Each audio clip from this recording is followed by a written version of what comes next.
I love you.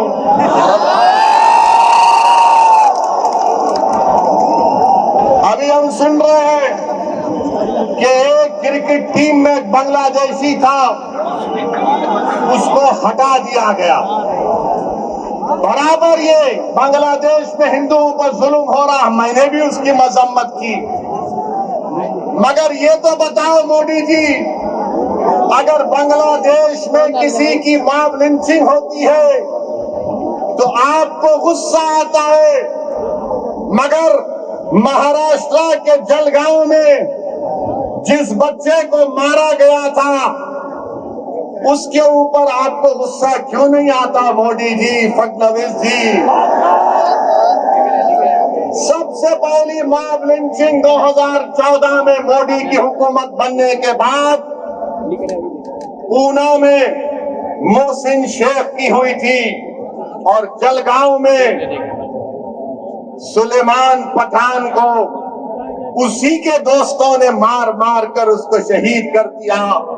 अगर बांग्लादेश में कोई हिंदू मरता है हम कंडम करते हैं, मारने वालों को जालिम कहते हैं। मारने वाले जिन्होंने जलगांव में सुलेमान पठान को कहा वो भी जालिम है, उनका भी कंडमनेशन होना चाहिए। बांग्लादेश हो या भारत हो, इंसान की जिंदगी इंसान होती है, हिंदू की भी जिंदगी होती है, मुसलमान की भी जिंदगी हो सकती है। और हम पूरे बीजेपी वाले आज टीवी पर बाजा बजा रहे हैं, हमने एक प्लेयर को वापस कर दिया। अरे सुनो, तुम क्या सबको बेवकूफ बनाना चाहते हो? सुनो, एक क्रिकेट प्लेयर को निकाल दिया, पूरे बीजेपी वाले बोल रहे ये हमारे इत्तेहाद की कामयाबी हुई है। अब सुनो भारत की जनता, खासतौर से भारत और महाराष्ट्र के हमारे हिंदू भाई बहनों से कह रहा हूँ, तुम एक क्रिकेट प्लेयर के कैंसलेशन पर तुम मिठाई बांट रहे हो तो नरेंद्र मोदी से पूछो, इस साल मोदी ने बांग्लादेश को 120 करोड़ रुपए दिए नहीं दिए? बताओ मेरे को। 120 करोड़ रुपए, 120 करोड़ ग्रांट और एक में दिए।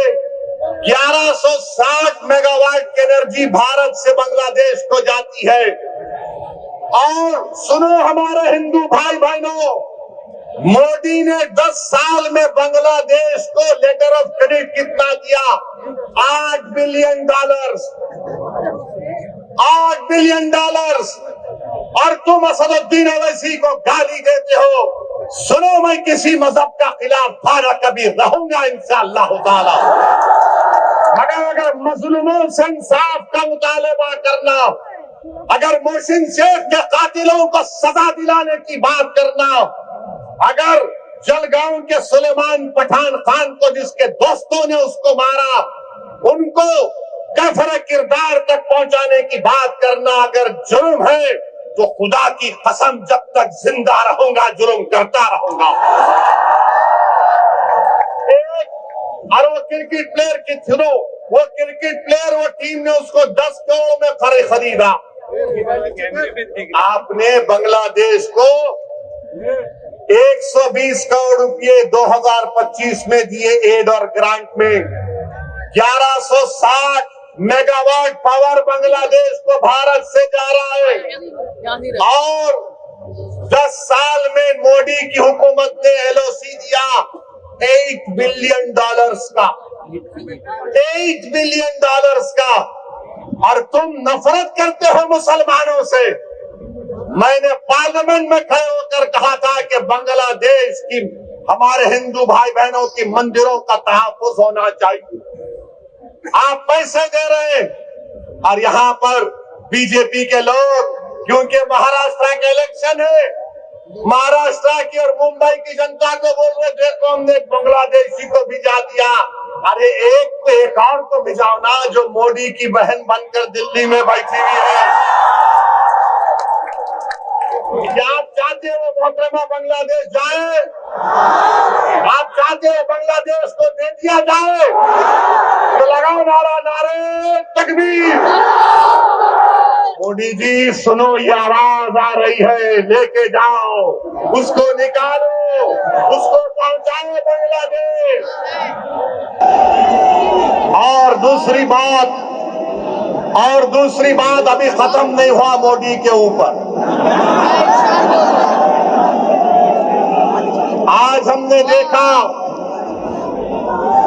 हमने देखा कि वेनेजुएला में ट्रंप ने अपनी फौज को भिजाकर वहां के एक जमहूरी तौर पर मुंतखब शुदा सदर को एक मुल्क से, उसी के मुल्क से उठाकर अमेरिका लेकर चले गए। नरेंद्र मोदी जी, अमित शाह, देवेंद्र फडणवीस, जब ट्रंप अपनी फौज को भिजाकर वेनेजुएला से कदमी को उठा सकता है, जब सऊदी अरब यमन में मुखल्ला के पोर्ट पर बमबारी कर सकता है, मोदी जी हम आपको कह रहे हैं, आप पाकिस्तान में भिजाकर जो मुंबई की सड़कों पर साजिश करने वाले 9/11 के जालिम लोग हैं, चाहे वो मसूद अजहर हो या फिर लश्कर तैयबा का वो जालिम शैतान हो, मोदी जी 56 इंच का सीना है तो भिजा कर उठाकर लाओ। अगर ट्रंप कर सकता है तो क्या आप कम है? जब ट्रंप कर सकता है तो आपको भी करना पड़ेगा, क्योंकि मोदी ने कहा था अब की बार ट्रंप सरकार। तो मेरे भाई, मुझे मालूम कि आज के इस भाषण के बाद टीवी चैनल के लोग मसरूफ हो जाएंगे। ओवैसी का एक और भड़काऊ भाषण। अरे जालिमों सुनो, किसी शायर ने अच्छा कहा था कि तुम्हारी सोच के सांचे में ढल नहीं सकता, तुम्हारी सोच के सांचे में ढल नहीं सकता, जबान काट लो लहजा बदल नहीं सकता, जबान काट लो लहजा बदल नहीं सकता। और सुनो नरेंद्र मोदी, देवेंद्र फडणवीस और अखिलेश यादव, मुझे भी मोम का समझ रहे हो क्या? तुम क्या अबू आसिम साहब की तरह मुझे भी मोम का समझ रहे हो क्या? तुम्हारी लौ से ये लोहा पिघल नहीं सकता। तो मेरे अजीज दोस्तों और बुजुर्गों, अब आएंगे समाजवादी के लोग, उत्तर प्रदेश से भी आएंगे और आकर सिर्फ एक ही का नाम लेंगे। दूल्हे भाई आकर ये बोलकर गए थे। तो इनको पूछो, अगर समाजवादी पार्टी के तरफ से कोई एमपी आएगा तो एमपी से पूछो